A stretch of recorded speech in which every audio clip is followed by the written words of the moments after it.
Nivaldo. Amém. Querido, só dando uma repassada aqui, o pessoal está perguntando a respeito do material. Veja bem, esse material meu aqui, eu trouxe apenas 20 dele. Então só tem 2, no caso esse mais um lá. Se você quer esse material com tudo que eu estou ministrando para vocês e mais outras coisas. Então a primeira ministração, desistindo das coisas de menino e como obter maturidade espiritual, foi o que eu dei ontem. Mas tem mais coisas. Conhecer a Deus 1 e 2 é o conteúdo que eu dei hoje de manhã e vou dar à noite agora. E amanhã eu vou falar sobre vocação e identidade. Mas se você, pastor, só tem 2, mas eu quero levar esse material. Se você quer esse material, o meu fornecedor, por ser de Curitiba, manda para cá de um dia para o outro. É bem rápido. De um dia para o outro chega. Então você pode, acerta lá, dá o seu nome, acerta lá o DVD, que segunda-feira, deve chegar aqui terça-feira ou quarta-feira, o rapaz já manda para você aqui, tá bom? Então, no próxima programação, você pode procurar o pessoal lá da livraria, que você vai adquirir. Agora, deixa eu te falar uma coisa. Se você comprar esse material, você pode parcelar até esse material aqui, você pode parcelar com 30 vezes. Mas com 30 vezes, ó. Com 30 dias. Mas se você comprar à vista, todo o material meu que está lá na banca à vista, tem 20% de desconto, tá? Se você comprar à vista, você pode comprar até 12 vezes. Aumentou. Ontem, agora é 20%. Você pode comprar 20% de desconto. Tem vários temas lá, tá bom? Entrega lá para mim lá, pessoal lá. Amém? Talvez amanhã, não sei, a gente dá mais uma promoção. Eu não quero levar esse material de volta não, viu? Bênção de Deus. Quem é Deus? Pensar corretamente a respeito de Deus é de extrema importância, porque uma falsa ideia sobre Deus compromete, como eu já disse, o nosso relacionamento com Ele. Eu acho interessante esse versículo do Salmo 50, 21. Você pensa que eu sou como você, Deus fala. Deus é? Não. Deus não é como a gente. Deus não é como nós. Texto sagrado fala, você pensa que eu sou como você. Uma coisa que a gente precisa entender é que Deus, Ele decidiu ser conhecido. Deus escolheu voluntariamente se deixar ser conhecido. De modo que Ele poderia ficar lá no céu, vamos assim dizer, Ele poderia ficar no mundo dele e falar, eu não quero que ninguém me conheça. E Ele não estaria o quê? Pecando. Não estaria errado, porque Ele poderia muito bem fazer isso. Mas Deus escolheu ser conhecido. Veja só o que Jeremias fala em Jeremias 9, 23. Não se glorie o homem sábio em sua sabedoria, nem o forte na sua força, nem o rico na sua riqueza. Mas se alguém gloriar, glorie-se nisso, em compreender-me, em conhecer-me, pois eu sou o Senhor, ajo com lealdade, com justiça e retidão, pois destas coisas eu me agrado, declara o Senhor. Primeira coisa que você precisa entender, Deus é algo pessoal. Isso acontece na sua vida, mas é necessário que você deseje o conhecer.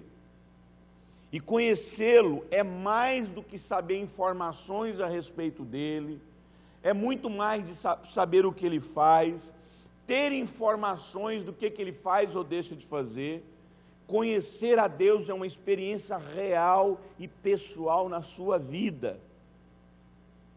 Conhecer a Deus é me relacionar com Ele, e à medida que eu me relaciono com Ele, Ele revela o caráter dEle, e eu passo a conhecer o caráter de Deus. Você precisa entender que Deus tem caráter.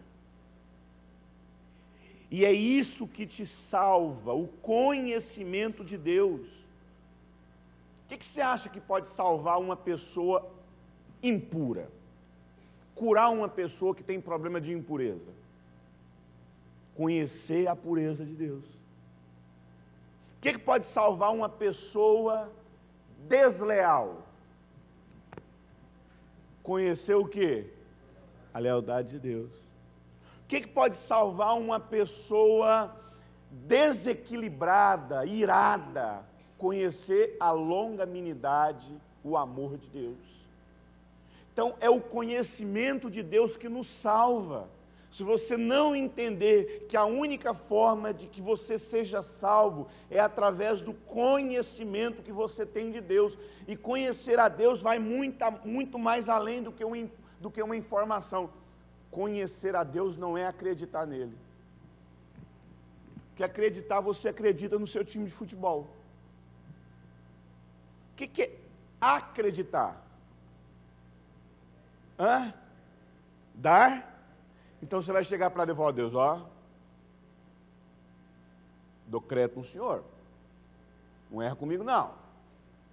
Então tem muita gente que acredita em Deus, não crê em Deus, acredita nele.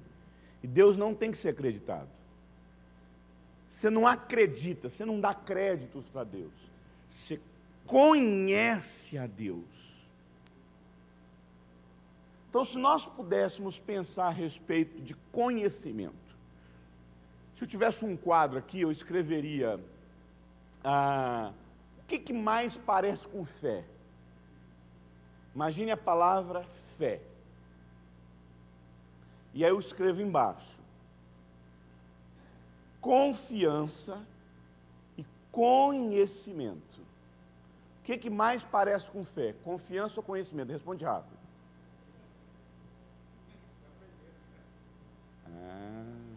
Já aprenderam. O que mais parece com fé?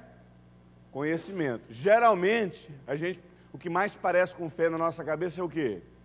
Confiança. E na verdade não é confiança. Você confia numa pessoa que você não conhece? Então só é possível confiar a Deus se eu conhecê-lo. Então esse é o problema das pessoas. As pessoas querem ter uma fé desprovida do conhecimento do caráter dele. E aí quando eu não conheço o caráter de Deus, eu chego como um falso profeta da Universal. Desculpe falar, se você tem parente da Universal, está enganado. Que diz: olha o seguinte, querido, a minha fé é capaz de transformar o seu copo com água em algo que vai te curar. E se você não tiver um copo com água agora, você vai colocar um uísque aí na frente da televisão agora. Está lá na internet, quem viu esse vídeo? E se você não colocar, se você não tiver um uísque aí, pode ser uma cachaça, pode ser uma vodka, que a fé que eu tenho vai transformar essa vodka sua num milagre na sua vida. Não conhece Deus. Porque as pessoas estão achando que fé é desejo. Fé não é desejo. Fé não é desejo. Eu não desejo algo, aí eu quero aquilo, aí eu projeto a minha fé, eu determino, eu quero aquilo, eu vou buscar aquilo, e aquilo agora eu projeto, eu quero, é meu. Isso nunca foi fé, amado. Porque a fé não nasce daquilo que eu desejo, e nem daquilo que eu penso. Muito pelo contrário, Paulo fala que nós somos nem capazes de pensar o que é bom. A fé não nasce a partir daquilo que eu desejo, a fé nasce a partir do conhecer a palavra de Deus, ouvir a palavra de Deus. Então, ninguém, nenhum ser humano sobre a face da terra tem uma capacidade de ter fé que não nasça através do conhecer a voz de Deus. Então, o que as pessoas estão chamando de fé, e muitas vezes, talvez, o que você ficou frustrado na vida, fala: mas por que Deus não fez isso? Eu tive fé. Não, você não teve fé, você teve desejo. E desejo não é fé. Você não teve fé, você teve obsessão. Porque a fé, ela nasce a partir do conhecimento que eu tenho de Deus. Por isso que a Bíblia fala, sem fé, visto que aquele que se... Então, qual é a primeira coisa que a fé gera na sua vida? A proximidade do Criador. Se a sua fé não te aproxima de Deus, não é fé, é obsessão e desejo. É obsessão. E o que as pessoas estão chamando de fé não é fé, é obsessão. As pessoas acham que fé hoje é como se fosse assim: a fé move a mão de Deus. Amado, se fé movesse a mão de Deus, se aquilo que a gente chama de fé movesse a mão de Deus, Deus tinha a mão mirrada. Ele era aleijado. Que a Bíblia fala que a mão de Deus não está, então ela está o quê? A fé não move Deus, a fé move a minha vida. Porque nós não temos que ter fé só para ganhar, a gente tem que ter fé para perder. O desafio da fé não é ganhar, o desafio da fé é o quê? Porque lá nos Heróis da Fé, quando vai falar pela fé pessoas foram serradas, decapitadas. Eu nunca vi uma campanha de fé vamos uma campanha de fé para as pessoas perder a cabeça decapitada. Quem já viu isso? Pois é. Grande campanha de milagre, de fé. Venha ser decapitado e serrado ao meio.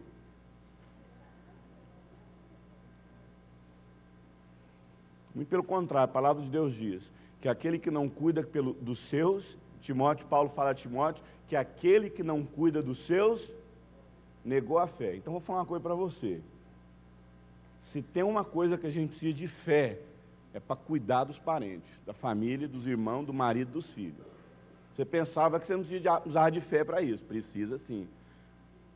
Pastor, não sei o que eu faço com aquele filho meu. Pronto, a fé que você tem é para isso. Meu. Aquele que não cuida dos seus negou a fé. A gente trabalha isso muito no módulo 1 do 6, seminário de sexualidade. Amado, o mundo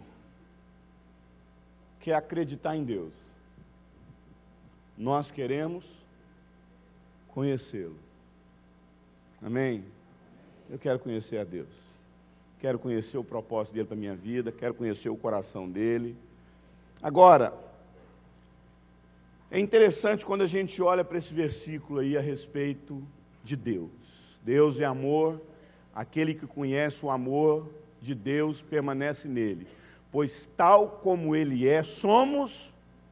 Então, qual que é o principal sintoma de alguém que conhece a Deus? Ele é como Deus.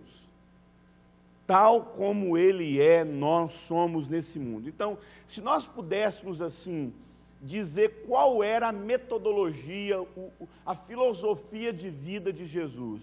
Tudo que Jesus fez, ele fez porque viu o Pai dele fazer. Essa é a metodologia de Jesus. Então, nós não deveríamos estar em crise se nós conhecemos a Deus. Eu conheço a Deus. Eu sei quem Deus é na minha vida. Quem é casado há mais de 30 anos aqui? Se eu pegar esse homem aqui, ó. Se eu pegar esse homem aqui, 50 anos de casado. Se eu pegar esse homem aqui e colocar ele numa cadeira, e passar uma venda nos olhos dele, e colocar 3 mulheres, 2 do lado da esposa dele, cada um, todas com o mesmo chinelo. Aí vem uma, e ele de olhos vendados. Vem outra. Você sabia que pelo barulho do chinelo, ele sabe quem que é a mulher dele? Por que ele sabe? Deixa eu te falar uma coisa. Você nunca aprenderá a discernir a voz de Deus se você não conhecê-lo. E muitas vezes a gente está confuso, porque a gente não tem intimidade com Deus. Você tem que entender que tem coisas, assim... A gente tem que ter muita paciência quando a gente faz alguns comentários na internet. Então, muitas das vezes, amado, a gente faz alguns comentários porque a gente conhece Deus, amado. Eu não tenho dúvida quando eu abro a minha boca para chamar fulano ou beltrano de falso profeta, eu não tenho dúvida. Porque eu conheço a Deus, eu sei quem Deus é, eu sei o que realmente nunca sairia da boca de Deus. E nós vivemos uma geração onde assim, não, pelo amor de Deus, não fala isso. Não se trata da pessoa, se trata do fato da gente saber quem a gente serve. Você conhece uma pessoa, você sabe muito bem do que ela é capaz de fazer. E quando alguém diz algo sobre ela, você fala, eu conheço, eu sei quem que é. Então, diante de tudo que a gente conversou aqui, quais seriam, praticamente assim, os 3 princípios para uma maturidade saudável? Primeira coisa, conhecer a Deus. Conhecer a Deus. Segundo, esse conhecimento de Deus é algo inegociável na nossa vida. Então, antes de passar por esse terceiro ponto, eu queria falar uma coisa para você, eu queria que você gravasse isso nas tábuas do seu coração. Nós passamos muito mais tempo tentando entender por que a gente está passando por isso, do que conhecer a Deus naquilo que a gente está passando. A gente passa muito mais tempo tentando falar assim, por que eu estou passando por isso? Por que eu estou passando por isso? Do que falar, Deus, eu quero conhecer o Senhor nisso que eu estou passando. Então deixa eu fazer uma pergunta para você. O quanto você conhece a Deus naquilo que você não planejou? Porque é muito fácil conhecer a Deus, amado, quando tudo deu certo. Você conhece a Deus quando tudo dá errado? Você sabia, quem aqui já passou por situações que você orou, consagrou, pôs na presença de Deus, sentiu paz, Deus falou para você, faça, e no final deu tudo errado? Quantas vezes? Quem já passou por isso? Eu já passei, já. Já passou?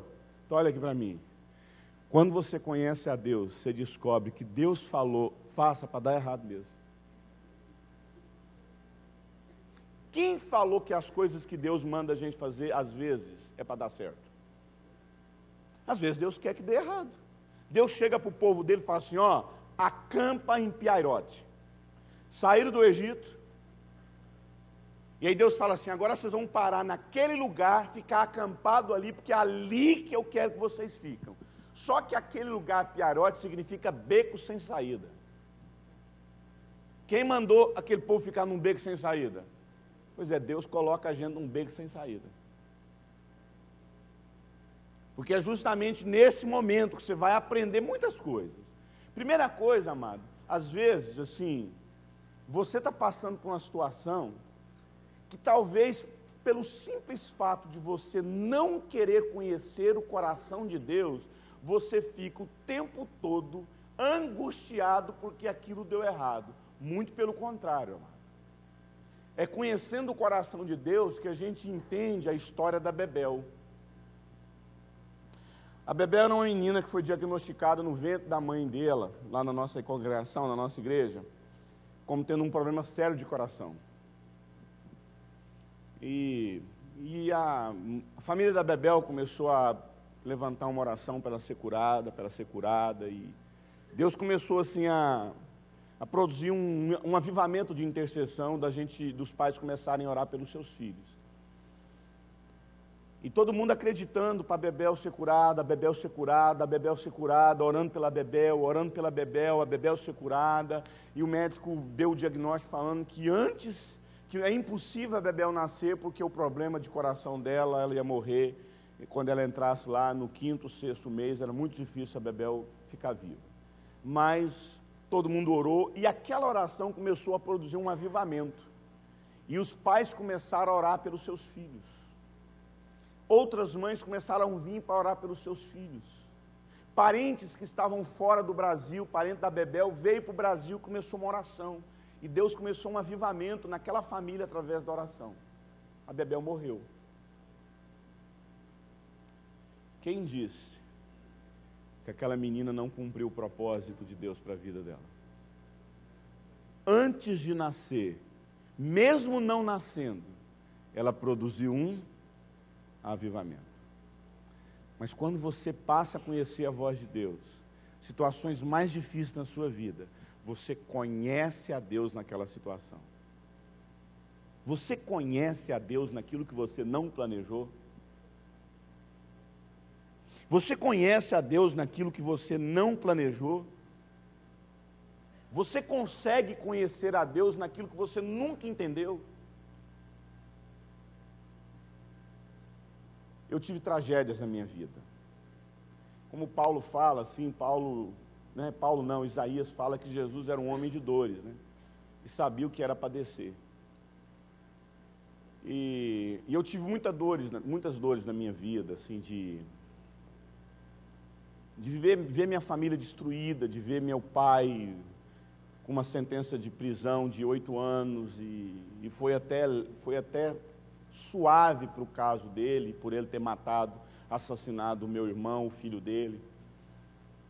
Meu pai matou meu irmão a facadas e ele pegou 8 anos de cadeia. Eu conheci minha mãe quando eu tinha 1 ano e 3 meses, porque ela me deixou na porta da casa da minha avó, e eu fui conhecê-la só com 21 anos de idade. Tive muitas perdas na vida, perdi todos os meus irmãos de tragédia, e tive um pai extremamente violento, eu tenho muitas cicatrizes no meu corpo. No livro Lidando com as Carências eu conto toda essa história. O Lidando com as Carências é a minha história de restauração. E eu vivi uma vida de muita escravidão. Agora pergunta se eu quero voltar no tempo e mudar tudo que eu vivi. Nada. Porque tudo que eu vivi na vida me fez ser quem eu sou hoje. Deus transformou toda a minha tragédia num testemunho de que é possível ser transformado por Deus diante de tantas tragédias na vida. Quando você conhece a Deus, você não quer mudar nada do seu passado. Tudo coopera. Tudo coopera, tudo coopera, tudo coopera. Você passa a ser um testemunho. Quando meu pai estava lá em cima do corpo do meu irmão, e numa atitude hedionda, de facada após facada, quando a minha mãe abandonava eu na porta da casa da minha avó e nunca me procurava, quando toda aquela loucura a gente vivia dentro de casa, com certeza Satanás ali tinha sua celebração, vamos assim dizer, da desgraça que ele estava produzindo na minha vida e daquilo que eu poderia viver. Quando meu irmão estava nas drogas, quando meu irmão foi assassinato, quando um outro irmão entrava no alcoolismo, e tantas tragédias na vida. Mas Deus sabia que Ele ia transformar tudo aquilo em testemunho de é possível passar por isso e dar testemunho de transformação de Deus. Mas isso só é possível quando você conhece a Deus. Senão você fica refém da vida. Você fica refém de um ódio pela sua mãe, você fica refém de um pai, você fica refém de um pai, você fala, como é que esse homem foi fazer isso com a minha vida? Como é que esse homem matou meu irmão? Como é que a minha mãe me abandonou? Eu poderia viver nesse mundo de raiva, de culpa, de autocomiseração, mas quando eu conheci a Deus, amado, eu descobri que Ele era tudo que eu procurava na vida. Porque quando eu não conhecia a Deus, eu procurava nas garotas de programa a minha mãe. Eu fui viciado em prostituta. Você está diante de um cara mais imoral que você puder imaginar na vida. Eu era viciado em sexo. Eu era viciado em garotas de programa. Eu era viciado em pornografia. Eu tinha um caráter deformado. Eu engravidei uma menina. O filho que eu tenho de 14 anos é fruto de uma imoralidade que eu pratiquei no meu passado, de ter pego uma menina muito nova, de 17 anos, e engravidado ela, há muitos anos atrás, 14 anos atrás. E eu tinha uma vida completamente destruída, eu não conhecia a Deus. Eu conhecia a religião evangélica. Eu conhecia os moveres evangélicos. Mas o dia que eu conheci a Deus, esse é o problema. As pessoas acham, porque eles conhecem canções, porque eles conhecem até versículos bíblicos, decoram versículos bíblicos. porque eles têm cargos na igreja, porque eles usam camisetas evangélicas, cantam músicas evangélicas, têm uma informação de Deus até mais sofisticada e incrementada que alguém tenha. Eles acham que eles nasceram de novo, ou acham que são transformados. Não são, amado. Você sabe por que eu sou transformado? Porque o pecado se tornou algo muito distante da minha vida. Quando Cristo entrou na minha vida, através do conhecimento, a salvação é essa, que você conheça a Deus.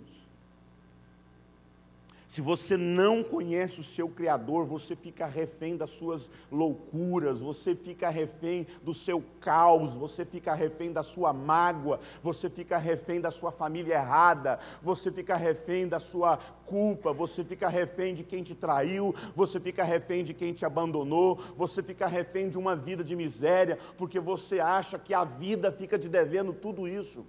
Mas quando você conhece o seu Criador, todas as coisas cooperam. Eu mudo? Nada. Se eu entro numa máquina do tempo para mudar todo o meu passado, para me parar na frente do meu pai para ele não matar meu irmão, jamais. Agora eu faço de tudo para que você não viva isso. Mas não me peça para mudar o meu passado, porque o meu passado hoje é um testemunho de restauração.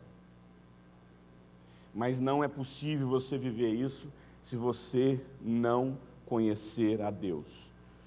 Esse conhecimento vai produzir um conhecimento de você mesmo, você passa a se conhecer, e você passa a olhar para você a partir dos olhos de Deus, você passa a ver você a partir daquilo que Deus produziu na sua vida, e não daquilo que as pessoas falaram a respeito de você. Você não tem noção do que meu pai falava a respeito de mim.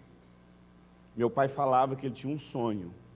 O sonho era que ele ouvisse uma notícia que eu fui atropelado por um caminhão. Meu pai me trancava num quarto, 3x3. Ao meio-dia, me só tirava daquele quarto 8 horas da noite. Ele me espancava, ele me dava soco, ele me deixava desacordado. Ele me levantava no ar assim, me enforcando, até que eu começava a desaparecer, o olhar. Por que ele me odiava tanto? Minha mãe, eu não conhecia ela.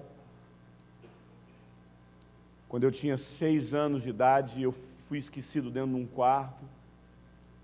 E ali eu tive raiva da vida. Eu falei, por que eles me deixaram aqui? Mas um dia eu conheci o meu Senhor. Um dia Ele se revelou a mim, eu sei que Ele existe. E Ele transformou meu coração.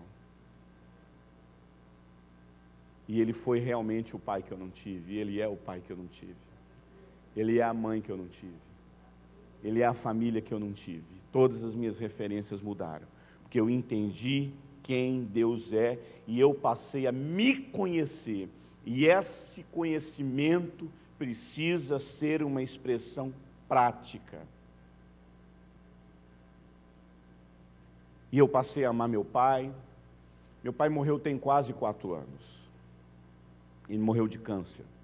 Ele pegou 8 anos de cadeia, saiu em 7 anos, por boa conduta. E meu pai foi embora sem me dever nada. Meu pai foi embora sem ouvir um A da minha boca de que ele estragou a minha vida. Porque eu não achei no meu pai respostas. Esse é o seu problema. O dia que meu pai me perdoar, me pedir perdão, o dia que a minha mãe fazer isso por mim, o dia que minha mãe me amar, o dia que minha mãe cuidar de mim, o dia que minha mãe me dar um presente, o dia que meu pai reconhecer minha faculdade, esquece, meu irmão. O dia que você entende quem Deus é, tudo na sua vida, não precisa de resposta mais. Você sabe quem é o seu Criador. Porque o texto sagrado diz claramente a respeito disso. Olha só, meu filho,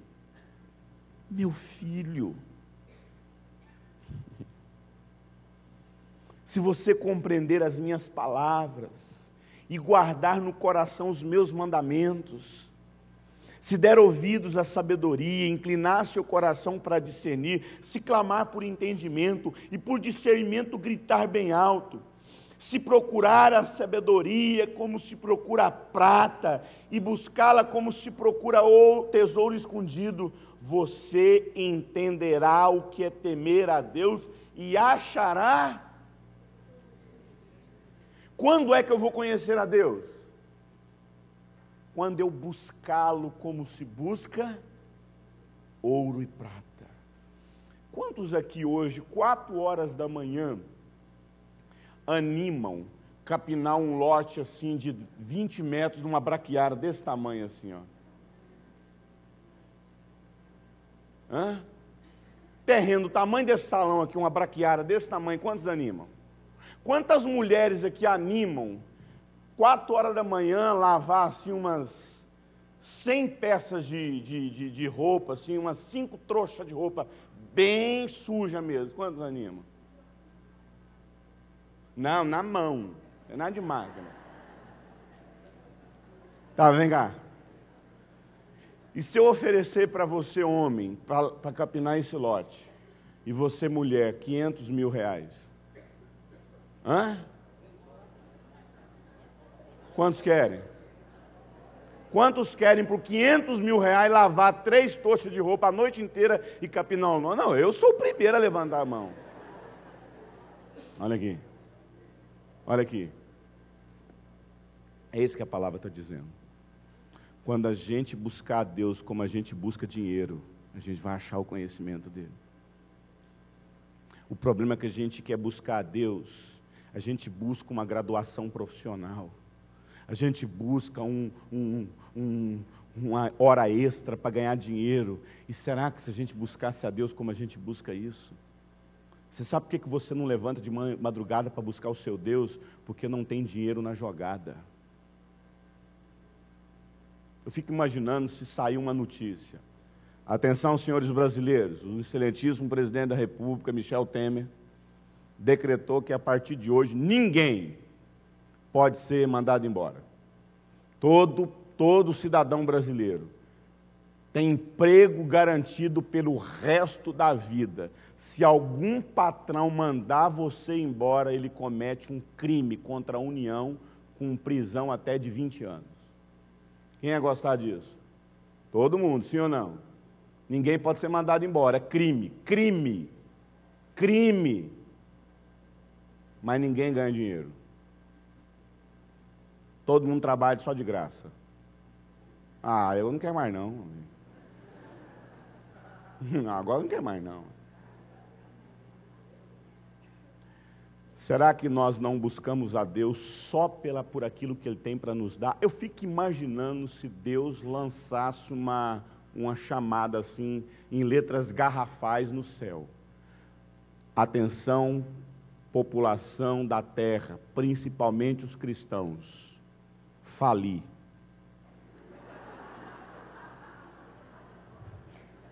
Perdi os anjos, perdi o céu, perdi tudo, só tem eu. Vocês me querem? Ah, agora não quero não também, não. Eu quero paraíso. Amado, será que nós queremos conhecê-lo? Deixa eu te contar uma coisa que aconteceu comigo. Há mais de 10 anos atrás, eu estava numa depressão há 2 anos. Uma depressão há 2 anos. E essa depressão era fruto de um relacionamento que eu havia perdido. E isso me levou a ter uma vida assim totalmente destruída, totalmente destruída, totalmente destruída. Muita perversão, muita imoralidade, muita perversão na minha vida. E eu, no momento de depressão, alguém me deu um livro, A Face Oculta do Amor, do pastor Marco de Souza Borges, o Cote. Eu li aquele livro, e aquele livro assim, foi assim, literalmente, como um espelho que Deus colocasse na minha frente, eu enxerguei a minha doença. E eu lembro que a palavra que Deus falou comigo é que o reino de Deus é como um homem que vendeu tudo que ele tinha para desenterrar um tesouro. E a única convicção que brotou no meu coração é que eu deveria vender tudo aquilo que estava na minha casa. Eu tinha 2 agências de publicidade, eu fechei as agências de publicidade, Larguei tudo, vendi tudo e comprei uma passagem para Almirante Tamandaré, em Curitiba. E naquele lugar eu literalmente chorei durante um ano, dizendo para Deus me curar. Me curar da raiva que eu tinha do meu pai, me curar da raiva que eu tinha da minha mãe, me curar da raiva que eu tinha por ter perdido aquele relacionamento, me curar da raiva por estar longe do meu filho tão novinho. E eu odiava a vida, odiava a mim mesmo, odiava a minha família, odiava meus parentes, odiava todo mundo, odiava, ódio, muita impureza. Mas brotou no meu coração um desejo enorme de conhecer a Deus, e Deus se revelou a mim de uma forma tremenda. Eu lembro que numa manhã, era 6 horas da manhã, numa meditação, eu tive uma experiência muito real com Cristo. E Ele se revelou a mim dizendo que Ele era o meu Pai, que Ele era a minha mãe, que Ele era a minha família, e o amor dEle inundou meu coração, e aquilo transformou minha vida. E Deus me deu ministério, Deus me deu uma esposa maravilhosa. Eu conheci Osana dentro da base missionária, conheci essa pessoa assim que me produziu na minha vida uma gratidão enorme. Deus me deu uma filha linda, Deus me deu um ministério. Recentemente eu fiz o Enem, para conseguir o diploma do 2º grau, porque eu fui expulso na 8ª série, porque ninguém aguentava eu explodir a escola com bomba caseira. Eu não tenho a 8ª série, querido. Fiz a prova do Enem agora para prestar vestibular para psicologia, porque eu explodi há 20 anos atrás. Eu parei de estudar porque eu não aguentava mais explodir as escolas com bomba caseira e esfaquear gente na porta da escola. Você não tem noção o lixo de pessoa que eu fui. Tem coisa que eu não tenho coragem de contar para você. Mulher para mim era objeto. Eu não respeitava mulheres. Eu era impuro, profano, imoral, sujo, pornográfico. Cometi crimes, já roubei, mentia muito, era um lixo de pessoa. Mas um dia, assim, minha vida virou um caos. Minha vida era um caos. E eu conheci o Criador do céu e da terra. E eu descobri que o Criador do céu e da terra era muito mais do que um Criador. Ele era o meu Pai. Ele era o meu Pai, o meu Deus. E eu passei por uma experiência maravilhosa e tive uma vida, uma projeção ministerial muito assim, gratificante de ver Deus me projetando ministerialmente. Eu prego em lugares que eu jamais pensei um dia acessar. Tem homens aqui 20 vezes mais sábio do que eu, mas Deus me coloca diante dessas pessoas para ensiná-los. Eu vou em lugares do Brasil que eu falo: Deus, quem sou eu assim? E Deus fala assim: você é o meu filho. Você é o meu filho. E há 3 anos atrás, Deus falou comigo assim, Eurípides, eu estava assim, com 6 ministérios liderando na base de Curitiba, ali com Cote. Deus falou assim: larga tudo e vai embora para Goiânia. Deus falou: larga tudo. Eu peguei todos os ministérios, coloquei líderes, entreguei tudo, fiz um culto de despedida, e fiquei todo empolgado assim, querendo: Deus, agora o que o Senhor vai mostrar para mim? Ainda mais agora que eu prego no Brasil, ainda mais agora que o Senhor me deu palavras, e a coisa vai crescer demais. Deus, o que o Senhor quer de mim? O que o Senhor quer que eu faça? O que o Senhor quer que eu faça? O que o Senhor quer que eu faça? O que o Senhor quer que eu faça? O que o Senhor quer que eu faça? E eu não ouvia Deus mais. Deus ficou calado comigo 3 anos. Você não tem noção, talvez tenha, do que é ser um pregador Claro, ouvir Deus no dia a dia, ouvir Deus na pregação, ouvir Deus, mas uma coisa é você ouvir Deus para pregar para o povo, outra coisa é você ouvir Deus na direção da sua vida. Qualquer pessoa aqui pode ouvir uma mensagem para pregar para o povo, qualquer pessoa aqui pode estudar a Bíblia e ver a sabedoria, mas uma coisa é Deus falar, faça isso. E eu, durante 6 anos da minha vida, querido, eu ouvia Deus até do que eu tinha que fazer no dia. Eu ouvia Deus, e quando Deus falou para me entregar tudo, era como se Ele cortasse assim, silêncio total. E eu quero ouvir, Senhor, o que o Senhor quer? Deus, eu entreguei tudo, agora estou aqui. O que o Senhor quer falar comigo? O que o Senhor quer falar comigo? Deus, o que o Senhor quer? Não, o que o Senhor quer falar comigo? Não, o que o Senhor quer que eu faça? O que o Senhor quer que eu faça? E Deus, eu entreguei os ministérios, o que o Senhor quer que eu faça? Deus calado. Eu falei, não, já sei o que eu tenho que fazer, eu tenho que fazer um curso. Aí eu vou fazer um curso de liderança. Peguei a esposa, vamos fazer aquele curso de liderança, lá Deus vai falar comigo, o que Ele quer que eu faça, o que Ele quer que eu faça. Aí teve um dia que eu grilei. Falei, Deus, fala comigo, Deus. Eu não estou em pecado, eu penso que eu sou um bom pai, um bom esposo, e o Senhor não fala comigo, eu quero saber o que o Senhor quer que eu faça. Deus falou comigo. Você sabe por que eu não falo com você, Eurípides? Porque eu quero aquele coração de 10 anos atrás, que você me buscou só porque eu existia, e não porque você queria fazer algo para mim. Você consegue buscar a Deus só por Ele? Deus falou assim, Eurípides, enquanto você não me buscar só por mim, sabe aquele Eurípides que um dia chegou destruído na minha presença? Você não pensava em ser um pregador, você não pensava em ser um pastor. Eu sou um pastor novo, fui ordenado tem 2 anos. Eu não pensava ser pastor, eu não pensava ser um pregador, eu não pensava assim, nada, eu queria o quê? Ele. Eu só queria Ele.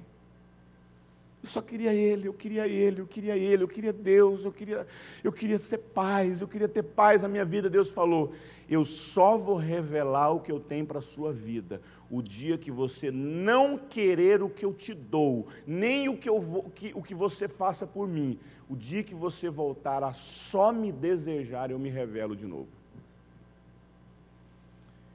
E aí Deus alinhou meu coração e eu desejei a Ele mais uma vez. E eu desejei a Ele. E eu falei, Deus, eu quero o Senhor, eu quero conhecer mais o Senhor, eu quero saber quem o Senhor é na minha vida. Às vezes você acha que as pessoas são destruídas só por uma vida errada. Mas olha só o que esse texto diz. O meu povo foi destruído por falta de conhecimento. Uma vez que vocês rejeitaram o conhecimento, eu também rejeito como sacerdote. Uma vez que vocês ignoraram a lei de Deus, eu ignorarei os seus filhos. Querido, aí está falando o meu povo. Não é porque você está na igreja que você está livre de ser destruído, porque muitas das vezes, amada, a nossa vida está paralisada, a nossa vida está uma letargia, porque a gente não deseja apenas a Ele. A palavra de Deus diz, portanto, meu povo é levado cativo por falta de conhecimento. E conhecimento de quê o texto diz de Oséias? Dele, o conhecimento de Deus, o conhecimento dele. Agora, amados, amém, eu quero acreditar que Deus tenha inspirado seu coração a conhecê-lo, amém?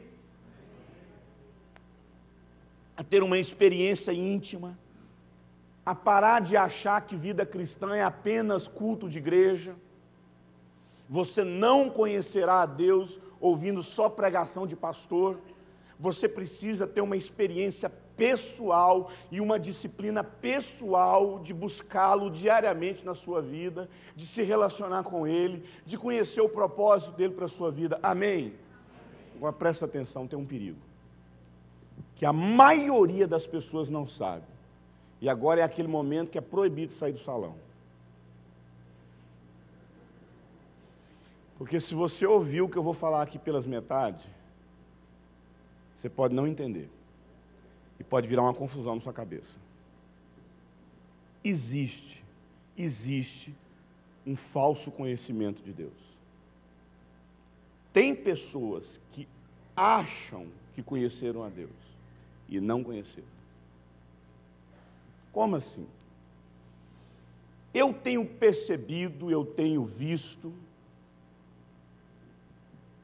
que existe uma quantidade assustadora de pessoas que alojam dentro de si uma coisa chamada obstinação. E elas são obstinadas por alguma coisa, elas são obstinadas por uma carreira profissional, elas são obstinadas por um casamento, elas são obstinadas por um ministério, elas são obstinadas por um desejo incontrolável de uma projeção. Por isso que Deus sempre prova o nosso coração, para ver se aquilo que a gente está fazendo não ocupou o lugar dele. Às vezes um ministério pastoral ocupa o lugar de Deus, às vezes um filho ocupa o lugar de Deus, muitas vezes uma esposa, aquilo que Deus te deu, ocupa o lugar de Deus. Eu tenho uma raiva quando as pessoas chegam assim, dizendo assim que ai, aquele pecado na minha vida é um Isaac na minha vida. Que Isaac? Não chama pecado de Isaac, não. Eu tenho que abrir mão desse Isaac da minha vida. Aí o Isaac é o amante, a namorada endemoniada, o namorado endemoniado. Pelo amor de Deus, amado. Isaac é aquilo que você tem certeza que Deus te deu. Lá na Jocum nós temos um culto chamado culto da renúncia. Depois de uma semana de aula de renúncia, a gente faz um culto, aonde alguém pega alguma coisa e leva lá. Minha esposa dá aula de renúncia. Só que ela entendeu que ela falou, eu não vou mais fazer esse negócio de aula de renúncia com coisas. Eu vou fazer aula de renúncia de alguma coisa que a pessoa leva para representar algo significativo na vida dela. Porque é muito fácil coisas, amado. Porque muitas vezes você leva o seu computador e aquilo está mais celebrando você ser desprendido, entendeu o que eu estou dizendo? Do que você renunciar àquilo que está mais íntimo dentro de você. Então ela fala, olha, você tem liberdade se você quiser trazer um computador, trazer um iPad, trazer um laptop, seja o que for, mas eu quero que você traga aqui a sua vida. Às vezes é uma profissão que você tem que renunciar para Deus. Às vezes é um filho que você precisa renunciar para Deus. Às vezes é um casamento que você precisa renunciar para Deus. Para Deus, tá? E eu lembro que a gente fazia uns cultos de renúncia, né? Aí foi nesse dia que a gente começou a cair a ficha. Aí chegou, até então a gente não renunciava, a gente ainda fazia coisas. Depois a gente passou a renunciar valores, coisas que você tem como valor na sua vida pessoal, uma mãe, um pai, um futuro, uma profissão. Aí nesse culto ainda era coisas. E eu lembro que chegou uma menina lá chorando. Era um ciclo que a gente fazia, aí colocava uma mesa, aí chegou a menina. Ela tinha um ursinho na mão.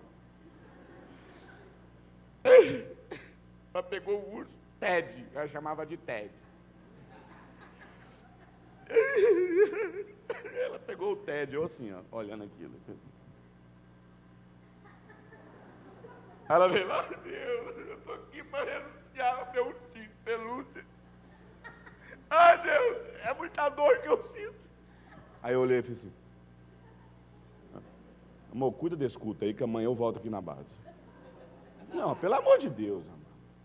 Você chamar de Isaac um Ted, um ursinho de pelúcia, essa é a minha geração que sofre para renunciar a ursos de pelúcia, meu irmão. Amado, era o filho dele. Pelo amor de Deus, amado. Dorme com esse barulho. Não, desce do ônibus.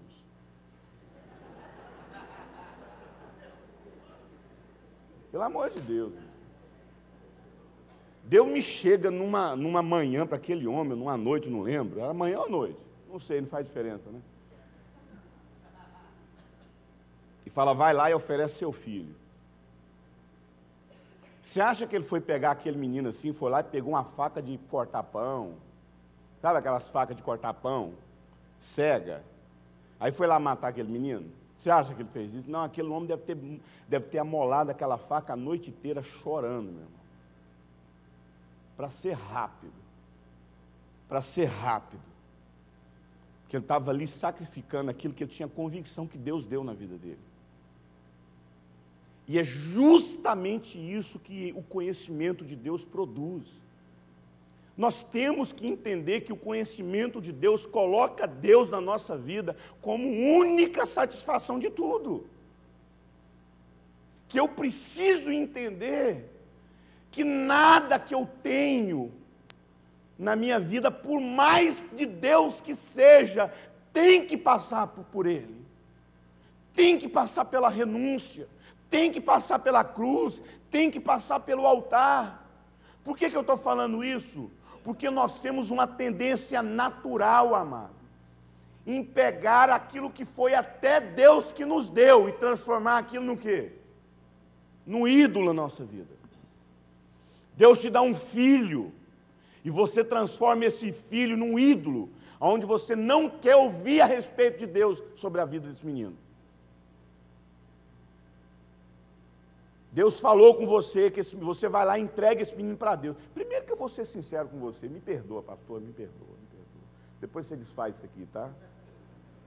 A gente tem uma mania de apresentar os nossos filhos para Deus, não é?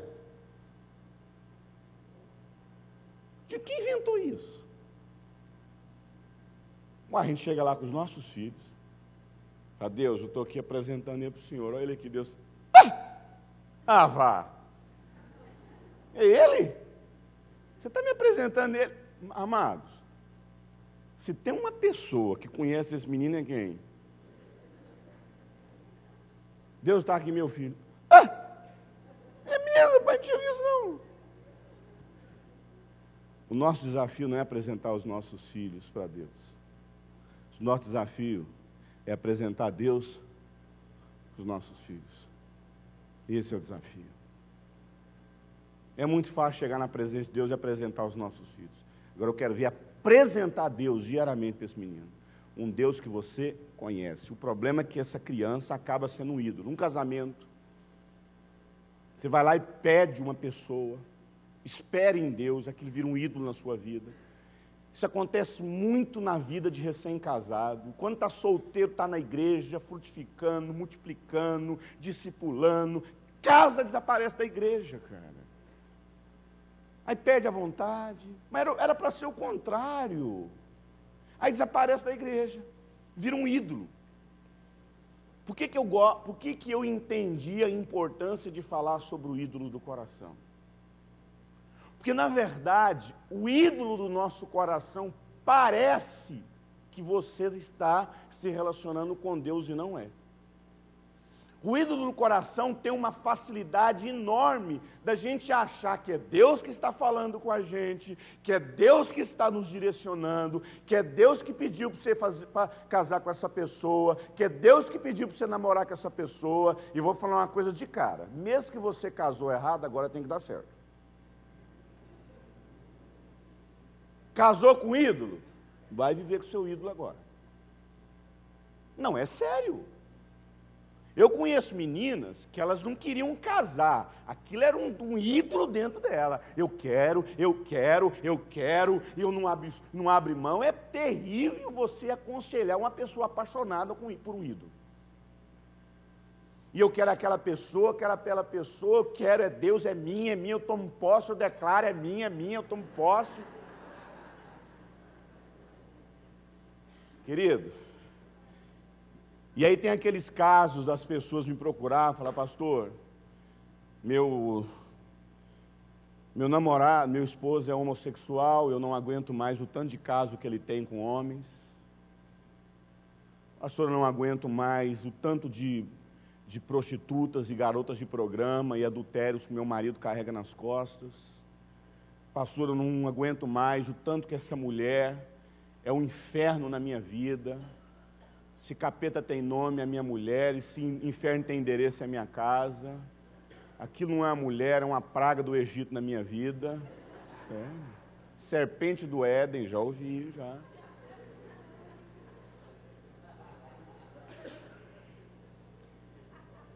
E aí você vai ouvir a história dessa pessoa, essa pessoa não quis conselho. Essa pessoa não quis orientação, essa pessoa não quis enxergar. Querido, tem uma coisa que mais destrói a nossa vida que chama negação. Negação. Todo mundo está enxergando, a pessoa nega. Porque é um ídolo que tem dentro dela. Ela quer, ela deseja, ela quer, e ela sai atropelando tudo que falaram a respeito dessa pessoa. Amado, eu vou falar uma coisa para você muito difícil de ouvir. É muito difícil uma pessoa casar enganada. O problema é que ela não quer enxergar aquilo que todo mundo está mostrando. Posso falar uma coisa para você? Você sabe quais são as pessoas da nossa vida que mais são usadas por Deus para nos dizer que a gente está entrando numa latada? Os nossos pais. É muito difícil um pai não ter razão quando alerta a respeito de uma pessoa que você está casando que vai ser um problema na sua vida. Mas um coração apaixonado, amado, na verdade não é paixão, é ídolo. Eu sei o que eu estou dizendo. Eu sei o que é viver com ídolo na vida. Da gente não querer ouvir Deus, não querer ouvir conselho, a gente quer aquela pessoa.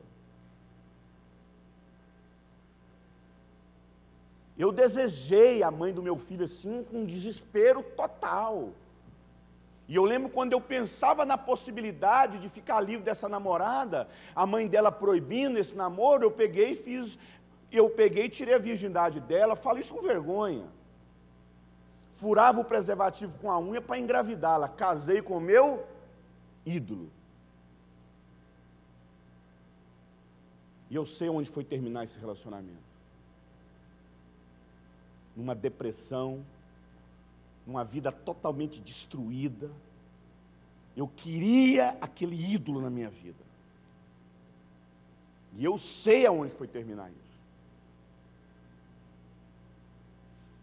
Eu sei o que foi produzido na minha vida. Como está gravando, eu não posso entrar em detalhes. Essa é a diferença, às vezes, quando não grava, né? A gente pode falar tudo. Como eu não quero expor ninguém, não posso falar. Então, amado, em nome de Jesus, o que você tem na sua vida? É fruto do que você ouviu do conhecimento de Deus ou fruto do seu coração obstinado, que muitas das vezes chega a dizer que até Deus falou? Porque a obstinação vira uma falsa voz de Deus na nossa vida. Você chega a dizer que foi Deus que disse. O coração é uma fábrica de ídolos. E o ídolo é literalmente um falso Deus. Agora eu acho interessante esse versículo aí de Romanos 1:28. Além do mais, visto que desprezaram o quê? Desprezaram o quê? Deus fez o quê? Diga comigo, entregou. Olha aqui para mim. Todas as vezes quando você não quer conhecer a Deus, sabe o que Deus faz com você? Te entrega você a você mesmo. A pior coisa que Deus faz com você é quando Ele te entrega a você mesmo. Você quer? Vai. É isso que você quer? Faça. É isso que você quer? Então vai atrás. E sabe qual que é o nosso problema? É um ídolo tão grande que a gente faz e no final fala o quê? Deus me disse. Deus falou. Então a pior coisa que você pode fazer de reprovável, toda reprovação, toda disposição, a pessoa, o que é disposição? É uma posição na vida reprovável. Toda pessoa que tem uma disposição reprovável na vida, vive porque despreza o conhecimento de Deus. Posso falar uma coisa para você? Você sabe o que é pecado? Pecado não foi quando você fez algo errado. Presta atenção. Pecado não foi quando eu engravidei a mãe do meu filho não sendo casado com ela. Pecado foi quando eu não quis conhecer a Deus na minha vida pessoal, no meus relacionamentos, no meu coração e na pessoa que Ele tinha para a minha vida. O seu pecado não começou quando você praticou um pecado. O seu pecado foi quando você não quis conhecer a Deus nessa área da sua vida. Visto que desprezar o conhecimento de Deus, Deus entrega.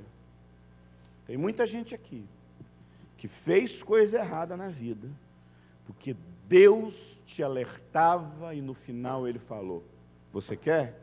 Vai. E aí agora eu vou ler um texto um pouco longo e um pouco difícil.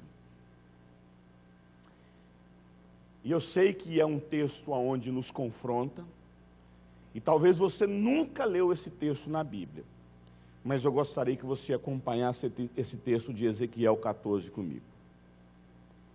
Vieram ter comigo alguns dos anciãos de Israel e se assentaram diante de mim.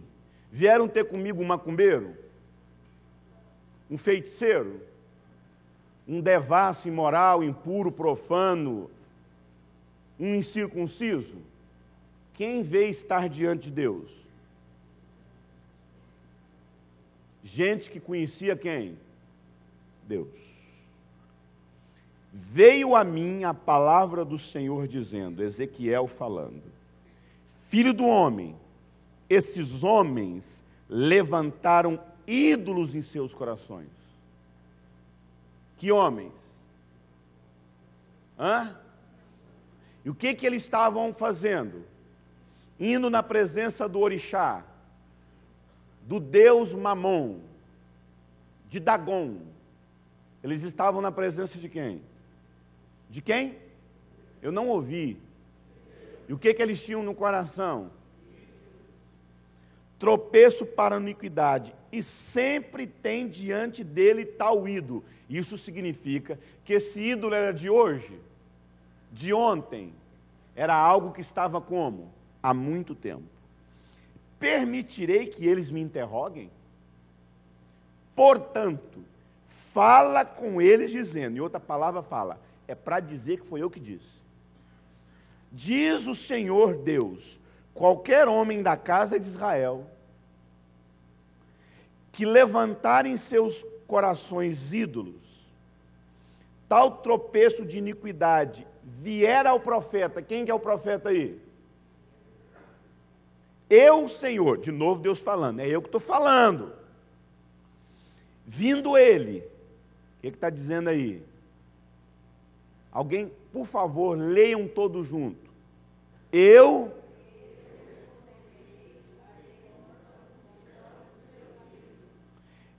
responderei conforme, segundo a multidão dos seus.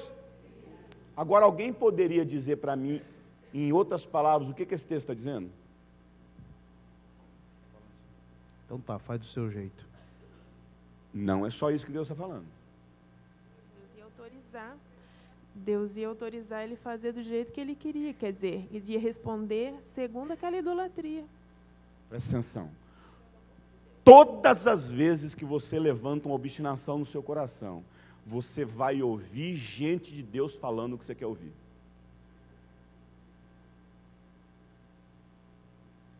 Tem gente que não grava CD, grava um ídolo. Tem gente que não escreve um livro, escreve um ídolo. Tem muita gente que está fazendo aquilo que na verdade foi o ídolo do coração. E você sabe o que essa pessoa ouviu de Deus? Faz. E por que Deus permitiu que essa pessoa fizesse isso?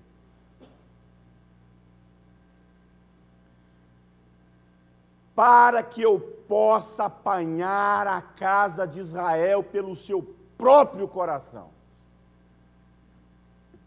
Para que no final você veja, querido, que não compensa não ouvir e submeter a vontade de Deus na sua vida. Eu não conheço, não é 2, 3 pessoas, dezenas, centenas de pessoas. Minha vida foi isso. Eu sei o que é gerar na minha carne espinhos. Eu sei o que é não ouvir Deus e chegar obstinadamente na presença de Deus. Para que eu possa apanhar na casa de Israel. Portanto, todos se apartaram de mim para seguirem seus ídolos. Depois você lê esse texto lá de 1 Reis, 22, 23. Todo o texto. Acabe quer uma glória, Acabe quer ser aplaudido, Acabe quer ser ovacionado, Acabe quer estar bem diante de todo Israel. E ele chega diante de 70 profetas, com ídolo no coração, dizendo, fala aí que eu vou ser vitorioso. Olha só o que o texto fala. Eis que o Senhor permitiu um espírito mentiroso na boca de todos os profetas. Sabe essas irmãzinhas? Sabe essas reuniãozinhas? Cheio de Hilux na porta? Cheio de carrão do ano na porta? Para lá ouvir profeta? Essas pessoas estão ouvindo o que elas querem ouvir, amado. Então, quando se fala de conhecimento de Deus, se fala de gente que não apresenta diante de Deus o quê? Obstinações. Submeta seu coração a Deus, amado. Não viva com ídolos no seu coração. Tem muita gente que hoje está vivendo literalmente um engano, porque a palavra de Deus diz que enganoso é o coração do homem. Demasiadamente enganoso. Deus me livre. Sonda nosso coração, como Davi fala. Vamos pedir para Deus fazer uma ressonância magnética em gente, amado. Um eletrocefalograma. Para a gente conseguir ver o quanto nosso coração é obstinado e enganoso. E muitas das vezes nós estamos vivendo uma vida destruída, amado. Porque não é de vontade de Deus que a gente está falando, é de obstinações de ídolos. Posso falar uma coisa para os irmãos com muita tristeza? Posso estar errado, tá? Mas para mim o movimento de adoração no Brasil virou um ídolo. Para mim, muito cantor, muito homem e mulher de Deus, que deveria ser profeta nessa nação, virou voz de gente com ídolo no coração. Ó Jerusalém, que mata profeta. Quando é que a gente mata um profeta? De duas maneiras. Ou cortando a cabeça do profeta, ou colocando um espírito de engano nele. Quando é que a gente coloca um espírito de engano? Quando a gente senta num banco desse e só quer ouvir o que a gente quer ouvir. Não, esse pastor não pode falar isso para mim, não. Quem é esse irmão para falar isso? Pois é, aí começa o ídolo. É quando Deus vem te repreender para você desligar seu celular.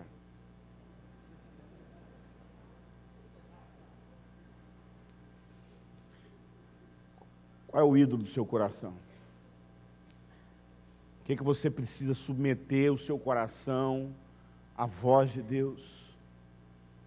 O que o seu coração obstinado tem, muitas das vezes, obstinadamente, você não submete o seu coração a Deus?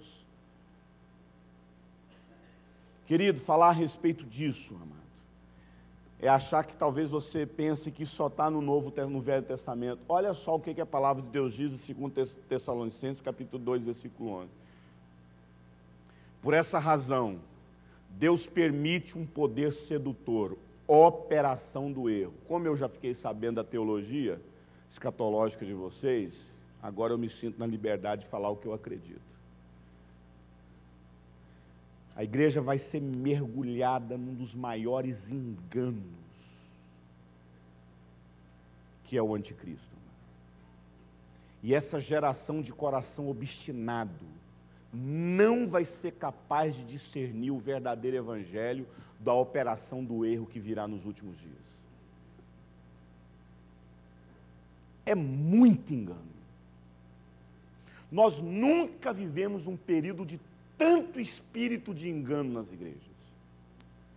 Porque nós nunca fomos uma geração de tanto coração obstinado, amado. Eu não fico impressionado com o que está acontecendo nos ginásios de 20 mil membros, amado. de 20 mil frequentantes. Eu não fico impressionado com isso, porque essas pessoas não querem conhecer a Deus, elas têm ídolos no coração, estão ali para buscar aquilo que elas querem ouvir, e não uma vida de cruz. E quando a gente fala a respeito dos últimos dias, nós estamos falando, eu particularmente assim, amado, eu entendo gênero, número e grau. Que nem que não tivesse base bíblica para falar que a gente não ia ser assim engolido pela grande tribulação. Porque tem muito crente que está esperando que vai sumir disso aqui, né? Mas quando eles menos esperarem, eles vão ser engolidos por essa tribulação. Eu não sei se o pastor já leu sobre isso. Eu ouvi recentemente, eu estive ministrando em São Paulo, e eu ouvi um pastor da Casa Firme.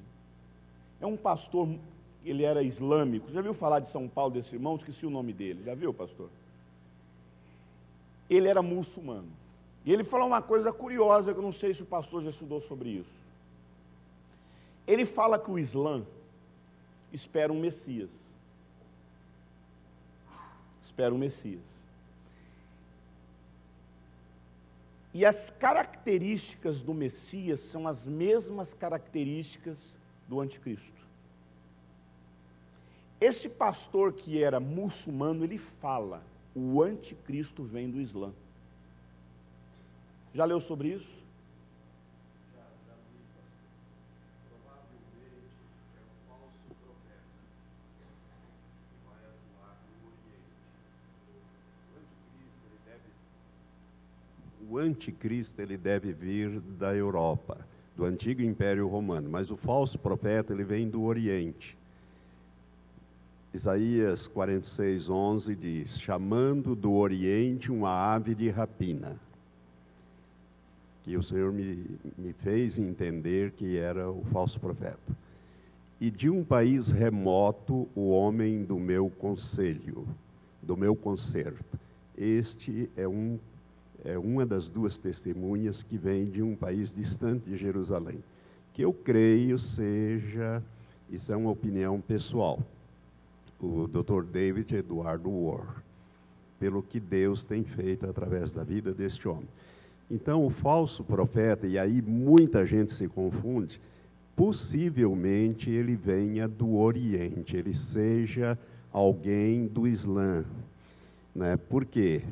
Porque uma das condições que vai prevalecer é o anticristo, propriamente dito, primeira besta, naturalmente junto com a segunda besta, que é o falso profeta, autorizarem a reconstrução do terceiro templo para ser profanado. E aquele lugar pertence ao Islã, o Monte Moriá hoje. Na Guerra dos 6 Dias, Moshe Dayan, os líderes israelenses, deixaram aquilo na mão do Islã.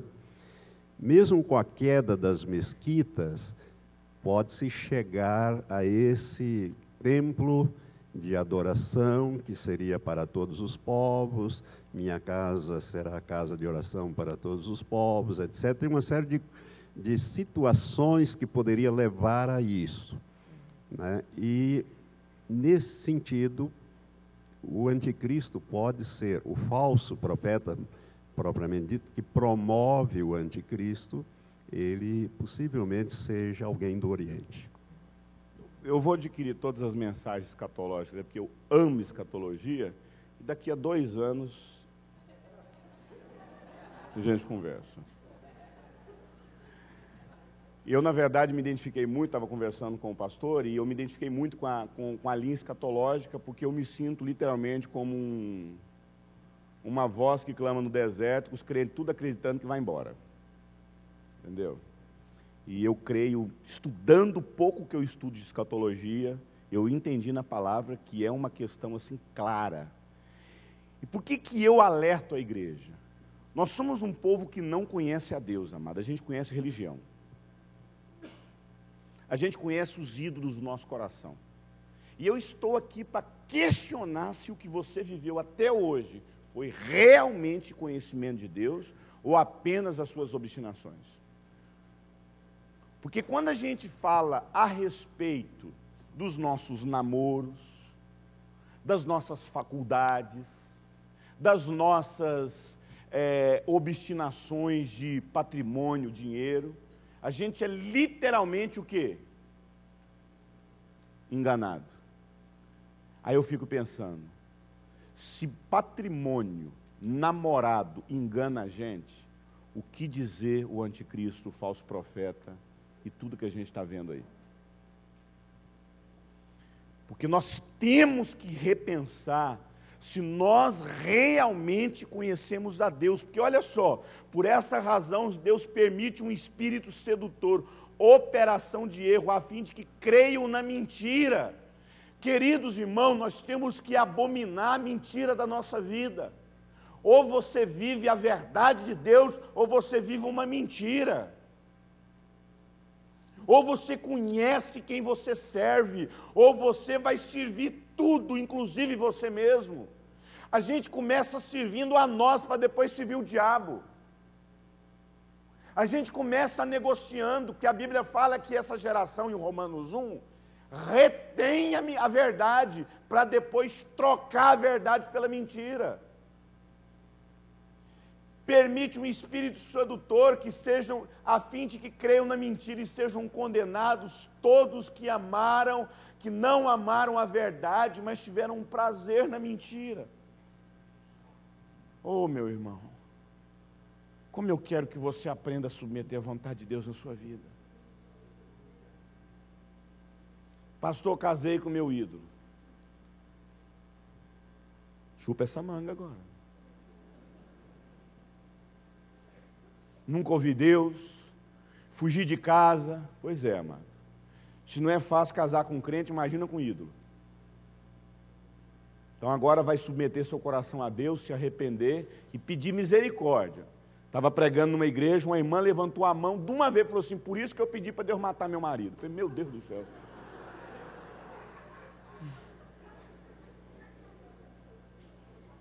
Porque aquilo era meu ídolo. Você não tem um inferno, não tem noção, passou do inferno que a minha vida viveu. Aí eu falei: ó, ninguém aqui vai orar para o marido morrer, tá? Ou para a mulher morrer. A palavra de Deus diz: por isso, não sejais ignorante, mas buscar conhecer qual seja a vontade do Senhor. Buscar conhecer qual seja a vontade de Deus na sua vida. Conhecer a vontade de Deus, isso, e quando você não busca conhecer a vontade de Deus, você não passa de um ignorante. Agora deixa eu falar uma coisa para você. O que a Bíblia diz do que Deus faz no tempo da nossa ignorância? Hã? Deus não leva? Então deixa eu ensinar uma coisa para vocês. Quando Deus fala a primeira vez com você, você não sabe o que tem para sua vida. O que você era? Ignorante. E quando você não sabe a vontade de Deus para sua vida, Deus não leva em conta. Mas quando você ouve Deus falar com você, e você pergunta de novo, e de novo, e de novo, isso revela o quê?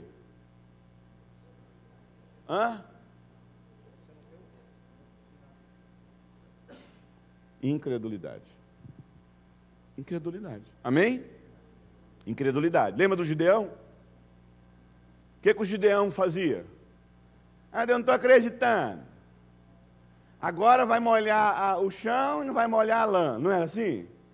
Aí Deus, não estou acreditando. De novo. Agora vai molhar a lã, não vai molhar o... Não era assim? Você sabe o que aconteceu na vida de Gideão? Quem lembra? No final da vida dele. Homem de Deus, usado por Deus. Quem sabe o que... Ele ganhou um peitoral e ele fez do peitoral um ídolo dele. Gideão só conhecia o que Deus podia fazer, mas ele não conhecia o coração de Deus.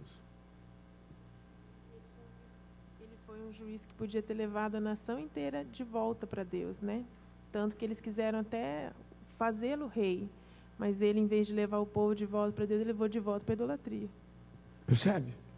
Eu estou mostrando para você que quando você não sabe a vontade de Deus, você é um ignorante. Mas quando você tem dúvida da vontade de Deus, revela que você é um incrédulo. Por que que o ministério de evangelismo tem que ter sinais? Porque ele lida com gente incrédula. gente incrédula. Por isso que eu defendo que igreja não é lugar de sinal. Igreja de gente madura não precisa de milagre. Gente madura não precisa de sinal. Por que que ele não precisa de sinal? Porque ele crê, ué. Eu creio, eu não preciso de que Deus fala isso, me dá sinal daquilo. Deus fala para mim fazer, eu faço. Amém. O sinal é para o incrédulo. Mas você pode falar para Deus, Deus, eu não estou conseguindo crer. Me dá um sinal. Mas agora presta atenção. Quando Deus fala com você a primeira vez, e você não sabe nada, você é um ignorante. Quando Deus fala com você a segunda vez, Ele até entende, porque você é um incrédulo. Mas quando Deus fala com você pela terceira vez, depois de tirar a sua ignorância, depois de mostrar a sua incredulidade, mesmo assim, você obstinadamente, mesmo que Deus te dê sinais daquilo que Ele quer que você faça, e você ainda faz, não se trata de ignorância, não se trata de incredulidade, se trata de rebeldia. Quando você vai lá e ensina seu filho algo, e ele faz errado, você vai lá e corrige, sim ou não? Mas mesmo que depois você ensine algo para ele, mesmo que ele faça errado e você corrija, e mesmo que você corrija seu filho, e ele continua fazendo errado, o que ele está sendo? O que você faz com um rebelde? Não corrige. Você pune. Pune. Então, muita punição na vida de muita gente é fruto de rebeldia com Deus. Lembra do Moisés? Lembra do Moisés? Deus falou uma vez com Moisés. E quando Deus revelou a vontade dele, ele era o quê? Ignorante. Ele não sabia que ele tinha que voltar para lá. E aí ele teve dúvida. O que Deus deu para Moisés? Sinal. Enfia a mão aí.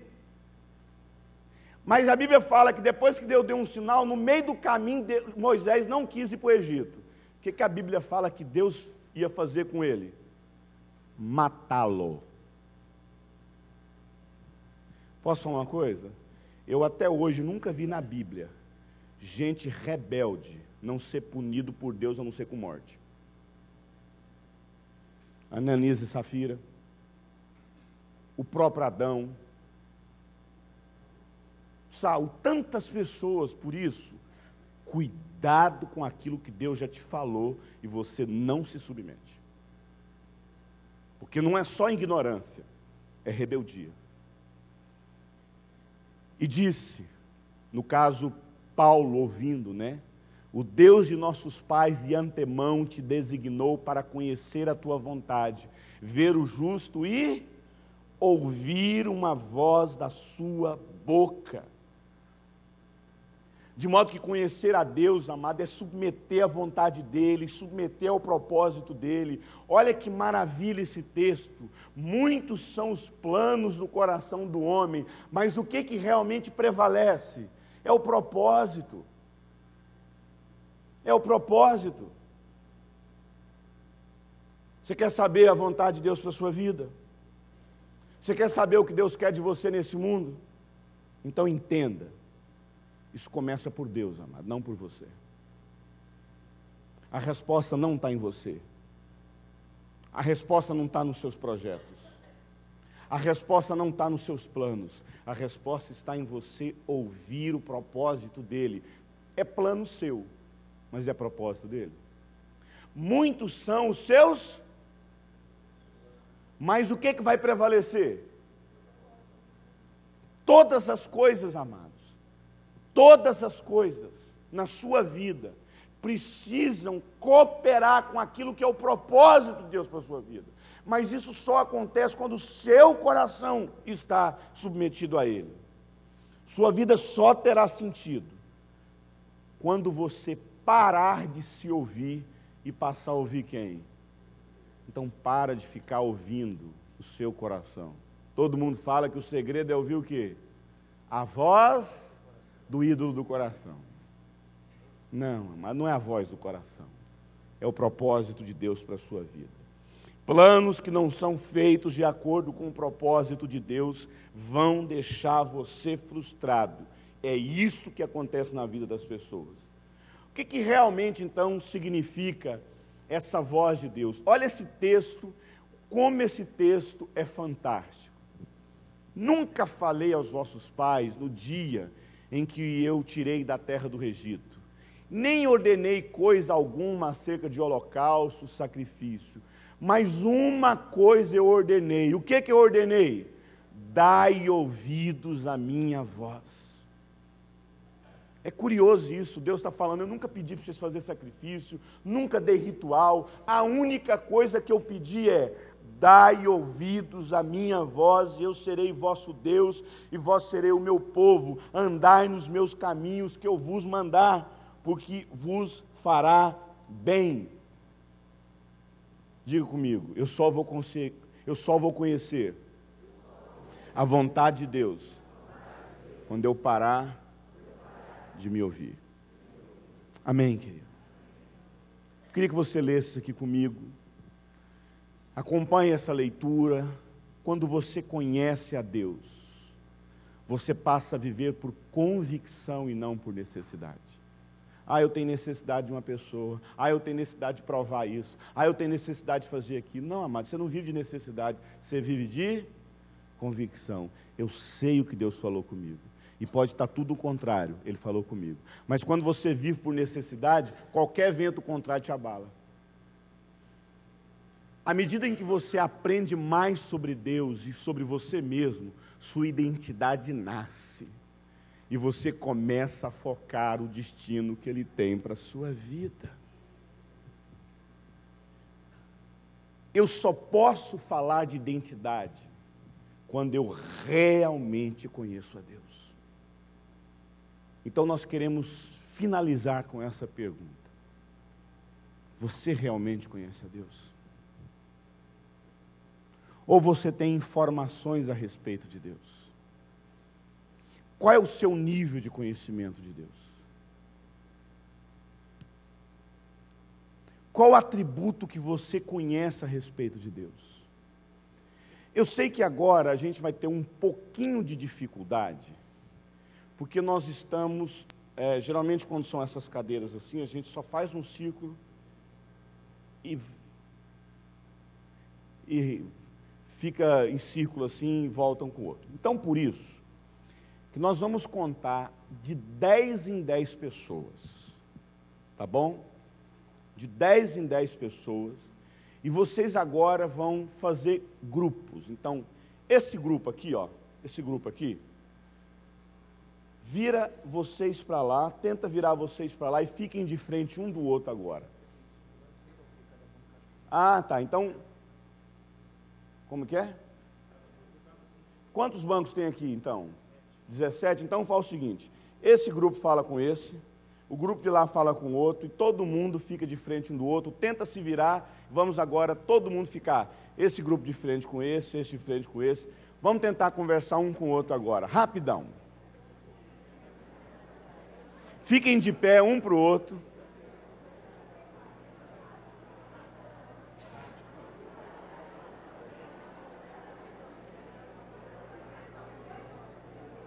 Agora olha só, olha aqui, como vocês estão um do lado do outro, eu preciso que vocês se comuniquem em grupo, por isso que vocês vão escolher a metade do grupo, e vocês vão formar um grupo de círculo e conversar entre vocês, no caso aqui dá para vocês conversarem, e aqui dá para vocês conversarem, façam isso agora rapidão. Tentem até dar as mãos e fazer um círculo. Entenderam? Isso. Isso. Ótimo. Desse jeito aí. Deem as mãos e fazem um círculo. Ok? Isso. Desse jeito. Ah, esse grupo aqui está muito grande. Dá uma dividida ali só para... Isso. Mas tem muita gente. Ótimo.